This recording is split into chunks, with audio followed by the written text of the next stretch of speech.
Bonjour et bienvenue sur le podcast de la Fondation 30 millions d'amis. Instant coup de cœur avec l'association Kalawet, qui réalise un travail incroyable et qui œuvre depuis plus de 20 ans pour la protection de la faune sauvage en Indonésie. Commençons par un petit exercice. Si je vous dis Indonésie, Bornéo, Sumatra, à quel animal pensez-vous ? À l'orang-outan, notre proche cousin ? Au gibbon, ce petit singe aux longs bras connu pour son chant qui résonne dans la jungle ? Ou bien au majestueux tigre de Sumatra, le roi des prédateurs d'Asie ? Tous ces animaux et bien d'autres sont sous la protection de Chani. Vous connaissez peut-être le parcours de cet aventurier hors du commun, né dans le sud de la France. C'est l'humoriste Muriel Robin, épaté par la passion précoce de l'adolescent pour les gibbons, qui lui a permis de se rendre pour la première fois en Asie afin d'étudier son animal favori au sein de son habitat naturel. En 1998, le Français a décidé de s'installer en Indonésie. Le jeune homme, qui s'est rebaptisé Chani, a rapidement compris les menaces qui pesaient sur les gibbons. Non seulement leur habitat disparaît à cause de la déforestation pour l'industrie de l'huile de palme, mais en plus, les villageois capturent des singes pour les garder comme animaux de compagnie. Enfermés dans des cages, les primates succombent rapidement aux maladies et à la malnutrition. Mais Chani n'est pas resté sans rien faire, loin de là. Il a fondé son association Kalawet pour secourir les gibbons issus de la captivité, mais aussi pour sensibiliser les villageois aux problèmes posés par l'enfermement de ces animaux.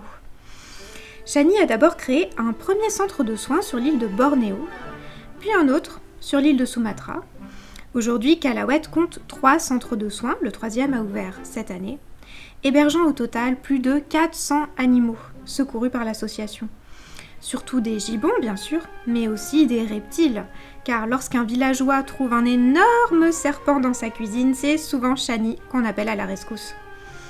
Si les centres de soins de Kalawet ont fermé pendant une année entière à cause de la crise sanitaire, les sauvetages ont repris et l'association a dû faire face à un afflux massif d'animaux à prendre en charge.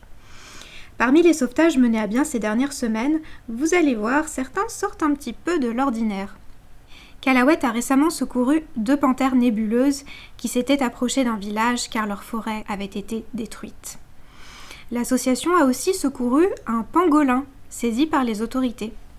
Ces sauvetages ont trouvé une issue très heureuse, comme l'a confié Chani à 30millionsdamis.fr. Ces animaux ont tous été relâchés dans nos réserves. Des réserves, mais de quoi s'agit-il ?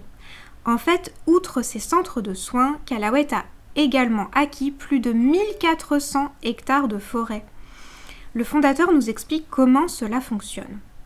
Lorsque les villageois vendent leurs parcelles de forêt à Kalawet, plutôt qu'aux compagnies d'huile de palme, cela leur évite de se voir privés de leurs terres. Nous leur garantissons l'accès à la forêt, où ils continuent leurs activités traditionnelles de cueillette des fruits et de ramassage du petit bois, mais pas la chasse. Ces forêts sont tellement préservées que Kalawet a même pu y célébrer un heureux événement.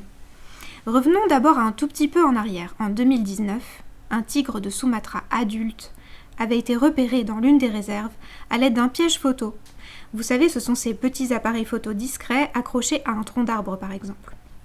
Eh bien cette année, l'animal qui est apparu sur les images a laissé tout le monde sans voix.